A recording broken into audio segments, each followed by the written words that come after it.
పవన్ కళ్యాణ్ హీరోగా నటించిన Harihara Veeramallu part 1 cinema అనేక సార్లు వాయిదా పడుతూ జూలై 24న థియేటర్లోకి వచ్చేసింది. అయితే సినిమా రిలీజ్ అయిన తర్వాత మిక్స్డ్ టాక్ వినిపించింది. కొంతమంది బాగుందని అంటే మరికొంతమంది బాగాలేదని కామెంట్స్ చేస్తున్నారు. ఆ సంగతి పక్కన పెడితే ఈ సినిమా బడ్జెట్ గురించి ఇప్పుడు చర్చ జరుగుతోంది.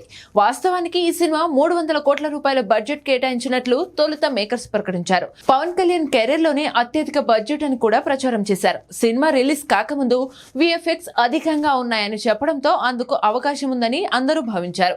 అయితే సినిమా చూసిన తర్వాత మాత్రం బడ్జెట్ మీద అనుమానాలు మొదలయ్యాయి. ఎందుకంటే మేకర్స్ చెబుతున్న 300 కోట్ల రూపాయల బడ్జెట్ కనుక నిజంగా కేటాయించి ఉంటే విఎఫ్ఎక్స్ ఇంకా బాగా వచ్చి ఉండేవి.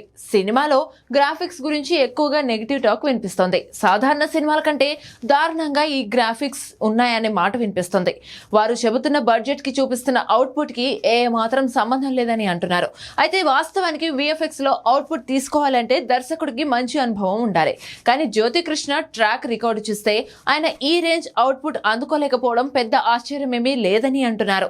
ఈ సినిమాకి ఎక్కువగా వినిపిస్తున్న నెగిటివ్ టాక్ ఆ గ్రాఫిక్స్ కారణంగానే అనడంలో ఎలాంటి సందేహం లేదు.